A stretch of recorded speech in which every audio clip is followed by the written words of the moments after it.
We have lost this ability to speak to ourselves, to motivate ourselves, to make time for ourselves, and that is causing us disbalance and unhappiness that is propagating throughout our life. I came up with this concept called Project Solo.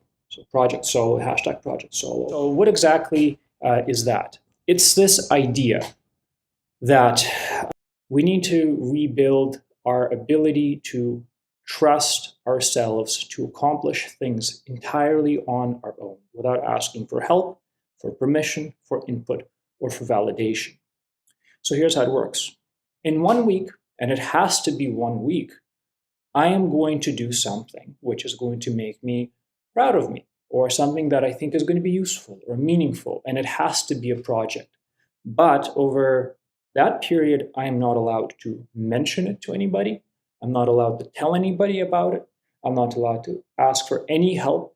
And everything I have to do alone without asking for anybody's opinion or approval or confirmation or validation. And it's going to be something that is going to be entirely my own thing. And I did it. And, honestly, it was not the best week to do this. We had to leave Canada for some health reasons and son, and to get away from some past issues. I think I'm a little bit hungover from yesterday. We're in Dubai right now, and apparently they party on Thursdays because they have a shifted weekend.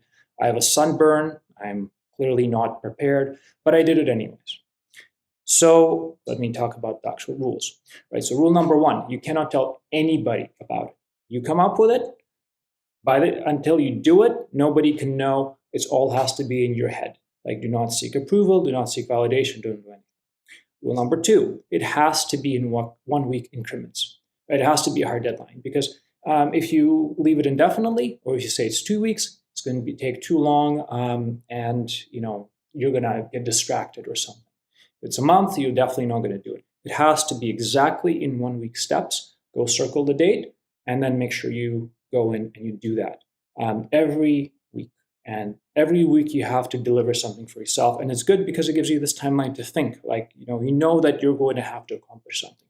You know you're going to have to deliver something, and you're accountable to yourself. And if you circle that date every week, then you are going to be thinking about it. You're going to be making time for yourself. You're going to be dedicating this internal resource into figuring out how to do something that's important to you. And that's going to be extremely rewarding. And you're going to be actually able to watch yourself and learn. So rule number 3, you must do it alone. You can't ask for any help. You can't ask for any input. I have a social media team. I'm filming this on my laptop because I have no idea how to, I kind of know how to set up microphones, but that's not the point. The point is that whatever you do has to be done alone.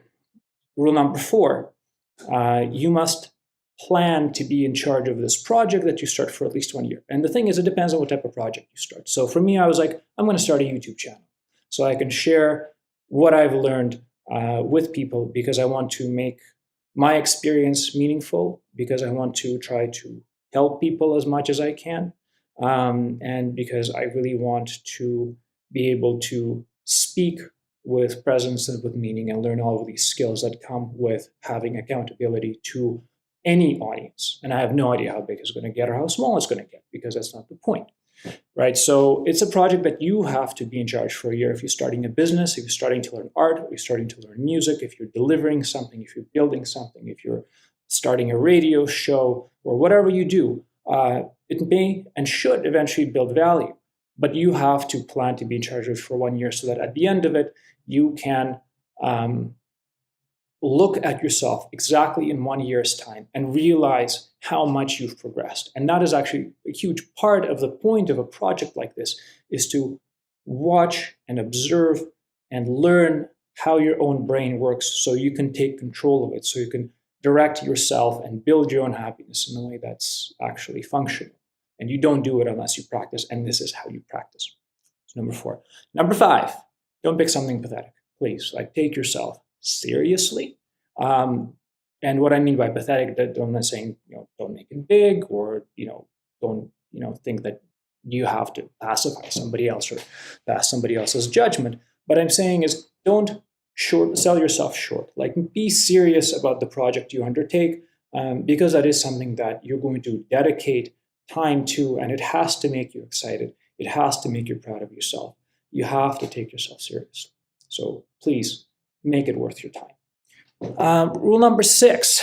Again, with these rules, must be something to do with my father-in-law. Anyways, rule number 6. You have to do something that's good for yourself, right? So don't do something that you're obliged to. Be like, oh, well, I always had to go start that, new construction project for my mother-in-law or whatever. Don't do it for greed, right? Don't do it for obligation. Don't do it for money. And definitely, please don't do it for vengeance. So if you're like some general watching this, please don't go start a war in that country that you've been meaning to start for like the last year. Like, do something that's good for your soul, okay? Like, actually do something that you enjoy, that you would be proud to have people find out about. Rule number 7, probably the most important one. Be honest about your motivations. What the hell are you doing and why are you trying to do this, right? So I'll be honest with you. My motivation for doing this channel is to help myself, to learn skills that I know I don't have and have not yet had the chance to develop because of this overwhelming focus I've had on personal responsibility and accomplishment. But honestly, I'm actually also trying to impress my wife in a way that allows me to work on something that she's really good at, and whether or not I'm going to be successful not is irrelevant. I'm actually trying to do something that's in her realm so that we can connect with her in more ways than we already are, so we can have more things in common, and that I can prove myself and to the people around me from the perspective that I actually have something to say, and that something is useful and valuable, and it's not just in the realm of business and say martial arts that I've done or other things that I'm good at. So be honest about what you're doing and why, because there's nothing bad about it, right? It's okay to want fame. It's okay to want success. It's okay to want recognition. It's okay to want whatever you want, as long as you're the one getting it. You're not asking somebody else to pat you on the back as you're trying to get there. You're not trying to get somebody else to do it for you. You're not being whiny about it. Like, it really is. As long as you're the one getting it, go ahead. Please make it productive. Like, please don't start selling drugs to kids and all of this other nonsense. Rule number 8. I think it's the last rule.